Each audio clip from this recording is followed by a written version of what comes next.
Aujourd'hui, je vais t'expliquer comment augmenter ton closing rate d'une manière assurée et autonome de 5 à 15 %.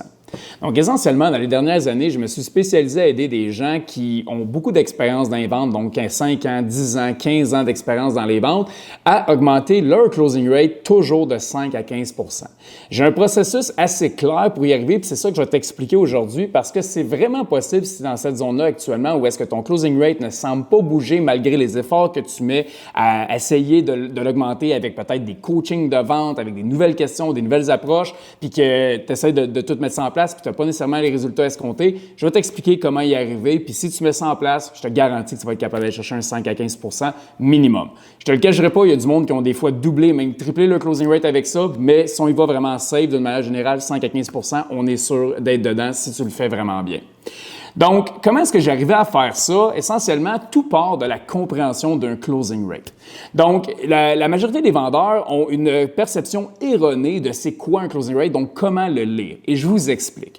Donc, essentiellement, ton closing rate, c'est ce que j'appelle une métrique qui est macro. Donc, tu as le macro puis tu as le micro. Donc, dans le micro, c'est quand on est dans les détails, et le macro, c'est quand on est dans le général.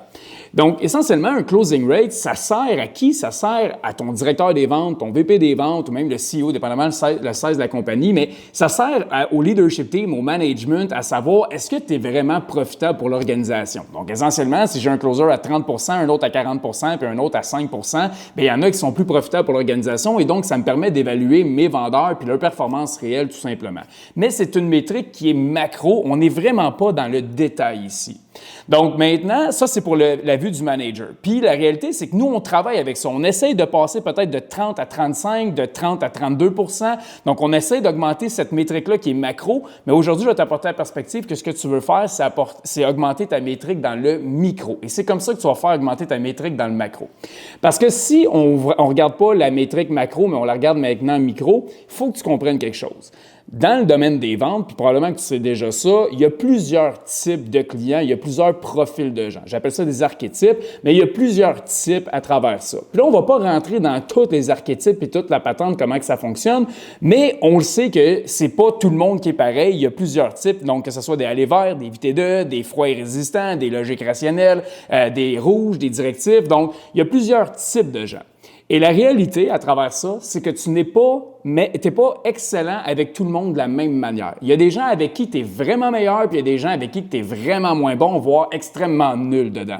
Et c'est l'amalgame de tous ces gens-là mis ensemble qui t'amène une moyenne. Donc, en général, tu vas closer à 30 % par exemple, mais si on y va maintenant dans le micro, c'est là où est-ce que, call-in, on ne voit pas les choses de la même manière. Parce que là, quand tu vas commencer à décortiquer ton micro, ce qui va se passer, c'est que tu vas potentiellement être dans un endroit où est-ce qu'exemple, les IVT2, tu closes ça à 87 % toi. Donc, à chaque fois que tu as un IVT2, toi, là, ben, tu le closes à 87 % Maintenant, quand tu as un rouge et directif, tu closes à 14 % Quand tu as un aller vert, tu closes à 21 % Quand tu as un froid et résistant, tu closes à 3 % Et on pourrait continuer comme ça pendant un bon moment, mais là, l'idée, c'était pour vous faire comprendre le concept. Donc, pour le manager, la métrique macro est vraiment bonne, puis c'est bon, puis on va bâtir ce qu'on a à bâtir avec ça, puis avoir la compréhension qu'on a besoin d'avoir avec ça. Mais pour le vendeur, c'est pas une métrique qui est super excellente, vraiment. Ce qu'on veut, c'est la métrique du micro ici.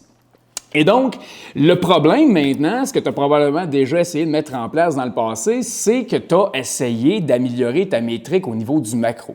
Donc, essentiellement, en ce moment, tu vends d'une manière. Donc, tu as un processus, tu as une approche, tu poses tes questions d'une certaine manière, tu vois la vente d'une certaine manière, tu vois les clients d'une certaine manière. Donc, tu as plusieurs perspectives, plusieurs croyances actuellement qui font en sorte que tu performes d'une manière puis qui te permettent de performer dans le micro avec chacun des profils d'une certaine manière.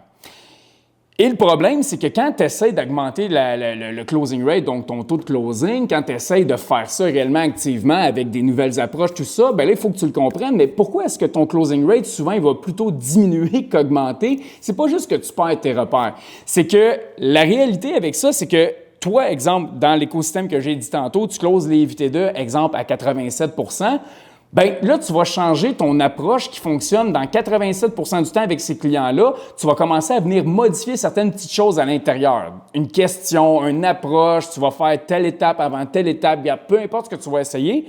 Mais là, l'affaire, c'est que tu es après défaire une structure qui fonctionne déjà extrêmement bien pour un profil de gens qui fait en sorte que tu closes à 30 % Et quand tu viens changer cette approche-là pour ce profil-là, bien, c'est là où est-ce que tu vas avoir même une diminution de ton closing rate parce que tu essaies de devenir meilleur avec d'autres gens en changeant l'approche principale qui fonctionne déjà bien. Donc maintenant, ce que je t'apporte comme perspective, c'est comment est-ce que tu dois faire pour augmenter ton closing rate? Bien, c'est simple un petit peu à partir de maintenant, tu me vois peut-être même déjà venir. Donc, ton approche là, avec les VT2, par exemple, à 87 % qui va super bien, on y touche pas. Ça va bien. Tu goals, c'est parfait. Donc, tu vois les choses de la bonne manière, tu comprends ce client-là de la bonne manière, tu as la bonne approche, tu as les bonnes questions, tout va bien avec ce client-là. On ne veut pas y toucher, on veut garder ça tel quel. Là, ce qu'on va aller chercher, c'est des points supplémentaires avec ceux qui ont le plus de misère. Donc, à partir de maintenant, le travail que tu dois faire directement après ce podcast-là, c'est de commencer à identifier les clients. Identifier qui? Je t'explique, tu as comme 3 types de gens dans tes appels en ce moment. Tu as des gens qui devraient acheter, peuvent acheter et finissent par acheter. Ça va bien. Tu es à 87 % du temps, fait que ça va super bien. On n'a pas besoin de devenir meilleur avec eux autres. On est déjà très bon. On ne va pas aller chercher 1 % de plus avec eux autres, ça ne sert absolument à rien. Il n'y a pas de levier là. Après ça, tu as des gens qui ne devraient pas acheter, peuvent pas acheter, puis ils n'achètent pas. Essentiellement, eux autres, tu les disqualifies déjà. Fait qu'eux autres aussi, ça va bien. Tu as des bonnes perspectives, tu vois les bonnes choses, tu fais la bonne approche avec eux autres, tu les disqualifies. Un nom qui devrait être un nom, tu les amènes à un nom. Mais là, le levier, il est où? Il est avec les gens qui devraient acheter, peuvent acheter, mais n'achètent pas en fonction de la discussion que tu as avec eux autres. Parce qu'actuellement, juste quand je dis ça, je suis certain que tu le vois déjà, il y a des gens avec qui tu parles en ce moment qui, bien, Colin, avec la discussion qu'on a eue, là, basée sur ce qu'ils m'ont dit, ils devraient acheter, ils peuvent acheter, mais ils n'achètent pas. Comment ça se fait, ça? Là, le travail, c'est que tu dois identifier ces gens-là. Puis ça, c'est un travail que tu vas faire peut-être sur 1 à 3 mois pour avoir quand même du data, dépendamment combien d'appels que tu as réellement dans tes semaines. Donc, si tu as plus d'appels dans tes semaines, tu vas prendre moins de temps pour faire ce travail-là. Si tu as moins d'appels dans tes semaines, tu vas prendre plus de temps essentiellement. Donc, tu vas te mettre à identifier ces gens-là. Puis, après ça, ce que tu vas vouloir faire, c'est identifier les patterns derrière ça. Parce que tu vas te rendre compte d'une chose. Les gens qui peuvent acheter, devraient acheter, mais n'achètent pas, ils ont des dénominateurs communs.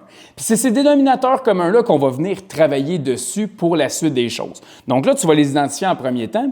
Tu vas voir le pattern qui est derrière. Puis là, moi, je t'ai donné plein de beaux termes de comment est-ce que je fais dans GoVente avec mes membres, comment est-ce que je leur enseigne ce que je t'apprête de dire là, mais c'est pas ça qui est important. Ce que tu vas te rendre compte, c'est peut-être ces choses-là. Il y a des gens avec qui, quand ils font cet exercice-là, ils se rendent compte que, Colin, j'ai de la misère avec les sexes. Exemple, j'ai bien plus de misère avec les hommes qu'avec les femmes ou le contraire. Il y en a d'autres que j'ai vus plus qu'une fois, ils ont de la misère avec certaines nationalités, certaines cultures des fois. Donc, ils manquent de perspective, de compréhension, fait qu'ils ont de la misère avec ces gens-là. Mais il faut le comprendre, à chaque fois qu'ils viennent, ces gens-là, dans leur rencontre, bien, ils l'échappent parce qu'ils leur manquent de perspective. Il y en a d'autres pour qui ça va être les gens qui sont de très peu de mots. Il y en a d'autres pour qui ça va être les gens qui sont plus directifs, plus froids. Donc, vous voyez, des fois, c'est les personnes plus âgées. Donc, ça, j'ai vu ça aussi, des gens des fois plus âgés ou plus jeunes, on va avoir plus de misère. Donc, tu vas te rendre compte d'une chose, tu n'auras peut-être pas des noms catégoriques comme je t'ai donné, mais tu vas avoir des dénominateurs communs. Bien, il y a exactement là le travail après. Donc, ce que tu vas faire, c'est que là, tu vas te rendre compte qu'il y a peut-être des critères qui font en sorte que tu as de la misère avec eux autres. Et là, ton travail, ça va être d'aller comprendre ces profils-là, d'aller comprendre ces gens-là, de comprendre le pourquoi derrière, le pourquoi tu as de la misère, parce que là, tu manques de perspective. L'approche que tu as pour eux autres ne fonctionne vraisemblablement pas. Donc, clairement, tu ne vois pas les choses de la bonne manière, tu ne poses pas nécessairement les bonnes questions, tu n'as pas nécessairement la bonne approche. Donc, tout peut être remis en cause avec les gens que tu as plus de misère et il est là le vrai travail. Donc, c'est important que tu enregistres tes rencontres. Donc, que tu sois en présentiel ou en ligne, à cette heure, on a des bidules en présentiel que tu peux te mettre sur ton gilet ou au poignet pour enregistrer les conversations. Donc, on est tous capables d'avoir cette data-là maintenant pour faire le travail et tu vas être capable de sortir les patterns, puis tu vas être capable de comprendre les profils, puis de maintenant devenir meilleur avec eux autres. Donc, ce qui est en arrêt de ça, si vous le voyez, c'est une compétence mère en vente qui est vraiment celle qui va te permettre d'aller dans les hauts rangs de la vente et c'est ce qu'on appelle l'agilité mentale. Donc, c'est la capacité de devenir agile mentalement dans une rencontre, c'est-à-dire que tu vas être capable de modifier ton approche, ton process en fonction de la personne qui est devant toi. Parce que, don't get me wrong, mais c'est pas au client de s'adapter à toi, c'est à toi de t'adapter au client parce que le client ne s'adaptera jamais à toi.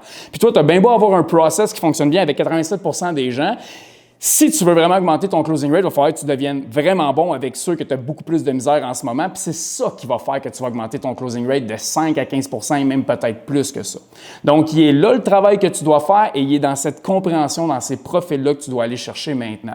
Donc, essentiellement, quand tu vas faire ce travail-là, bien, tu vas être maintenant rendu dans un endroit où est-ce que quand tu vas être capable d'identifier très tôt dans le process, parce que tu vas avoir fait le travail en amont, je te donne un exemple, même exemple, tu as plus de misère à closer les femmes que les hommes for some reason, bien, quand tu vas avoir une femme dans ta rencontre, déjà en partant, tu vas avoir fait un travail pour la comprendre mieux, donc comprendre mieux ce profil-là, puis tu vas déjà avoir modifié une approche, puis tu vas pouvoir tester même des choses, mais tu vas déjà avoir modifié ton approche. Et donc là, l'agilité mentale va devenir vraiment importante. Du moment que tu identifies ça très tôt dans le processus, bien, tu vas switcher le travail que tu vas avoir fait dans le back-end sur ce profil-là et tu vas t'adapter à eux autres en temps réel et c'est comme ça que tu vas aller chercher des ventes supplémentaires. Donc là, je viens de te donner une méga pépite. C'est vraiment important en ce moment que tu le mettes en pratique, que dès aujourd'hui, tu commences à identifier les gens qui devraient acheter, peuvent acheter et n'achètent pas. Commence à les identifier, ne fais pas de travail encore, collecte le data, au moins pendant un mois si tu as beaucoup d'appels, pendant 3 mois si tu n'as pas beaucoup d'appels. Fais le travail de trouver les patterns après ça en arrière et à partir de maintenant, tu vas être capable d'augmenter ton closing rate de 5 à 15 %.